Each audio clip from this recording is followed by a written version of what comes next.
안녕하세요. 스페로 스페라 숨을 쉬는 한 희망은 있습니다. 여러분의 희망이 든대지기 법원 회생위원 출신 법무사 최옥환입니다.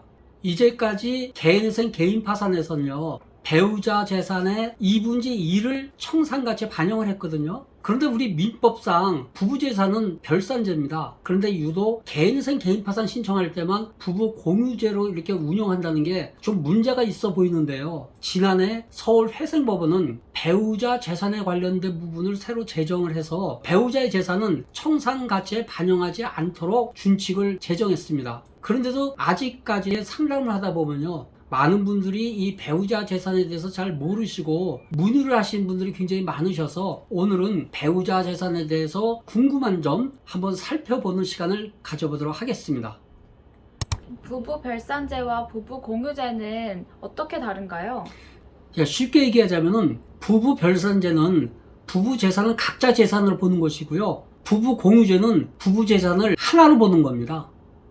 개인회생을 신청하려고 하는 채무자는 재산이 하나도 없는데 전업주부인 배우자 명의 부동산이 있거든요. 혼인기간 중에 소득이 전혀 없는 배우자 명의로 된 부동산의 경우에도 채무자의 청산가치에 반영하지 않아도 되는 건가요? 원칙적으로 배우자의 부동산이라든지 자동차 또는 보험 등 이런 재산에 관해서는 청산가치에 반영하지 않도록 되어 있거든요. 그런데 순전히 배우자 소득으로 형성된 재산이 명의만 배우자 이름으로 돼 있다 그래가지고 청산가치에서 제외한다는 것은 약간 불합리한 면이 있지 않을까요? 예를 들어서 채무자 소득으로 산 아파트가 명의가 이제 부인 이름으로 돼 있거든요. 그런데 이게 아파트 가치가 한 10억 정도가 되는데 개인회생에 들어간 채무자가 한 달에 월 변제금으로 10만 원이나 20만 원 정도 낸다고 한다면은 아마 이거를 납득할 만한 채권자는 없을 것으로 보입니다. 그래서 이게 지금 지난해부터 서울회생법원에서 실무준칙을 이제 제정함으로 해서 새로 만들어진 거거든요. 앞으로 실무 관행이 정착될 때까지 좀 더 시간을 두고 봐야 될 것 같습니다.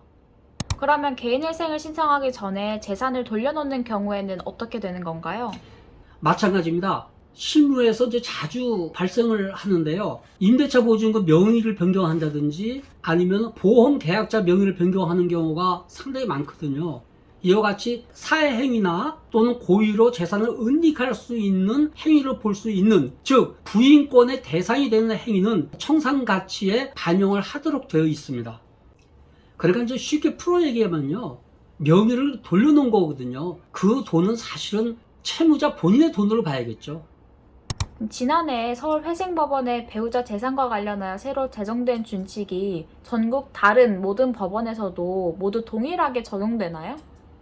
실무준칙이 무엇인가에 대해서 좀 간단히 말씀드리자면요, 이게 법적인 강제력은 없어요. 그러니까 실무사가 어떠한 일을 할 때 어떻게 하라, 이런 업무를 처리하라는 지침이거든요. 그리고 이 서울회생법원 실무준칙, 제가 자꾸 서울회생법원을 왜 강조하냐면요, 이거는 서울회생법원에서 있는 하나의 내부 지침으로 보는 겁니다. 그러니까는 전국의 다른 법원은 적용이 안 돼요. 아직은 서울회생법원 사건에만 적용된다고 보시면 될 겁니다.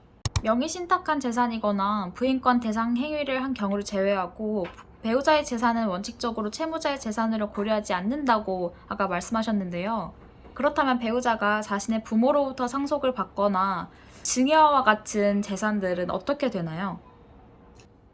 배우자가 부모로부터 이제 상속을 받잖아요. 또는 이제 부모라든지 친지로부터 증여를 받는 경우가 있을 수 있거든요. 이런 경우는 혼인 중에 형성된 재산으로 볼 수가 없겠죠. 즉 상속이나 증여로 형성된 재산은 배우자의 특유 재산으로 보기 때문에 청산가치에 반영을 하지 않아도 됩니다. 상담을 하다 보면은 배우자 재산을 전혀 안 보는 것으로 이렇게 알고 계시는 분이 상당히 많이 계시거든요. 이건 잘못 알고 계시는 겁니다. 그리고 이 명의신탁이라든지 부인권 행사 대상과 같은 이 예외 조항에 해당되는 채무자분들 의외로 많이 계십니다. 그러니까 이 상담을 하실 때 꼭 배우자의 재산이나 그 재산의 형성 과정에 대해서는 구체적으로 그리고 아주 상세하게 이렇게 말씀을 해 주셔야 돼요. 그렇지 않으면은 나중에 청산가치의 반영, 즉 그것을 변제를 하는데 변제금 계산에 다 집어넣어야 되거든요. 그래서 나중에 잘못하면 개인회생이나 개인 파산 진행이 어려워질 수도 있습니다. 그리고 서울회생법원을 제외한 전국의 다른 법원은요, 아직까지도 배우자 재산의 2분의 1을 청산 가치에 반영을 하고 있거든요. 이 점을 꼭 유념해 주시기 바랍니다. 오늘은 지난해 새로 제정된 서울회생법원의 실무준칙 제406호 배우자 명의재산 취급에 대해 살펴봤습니다. 아직까지 서울회생법원 이외 다른 법원에서는 적용하지 않고 있는데요. 머지않아 서울회생법원에 새로 제정된 실무준칙이 다른 법원에서도 자리 잡을 것으로 보입니다.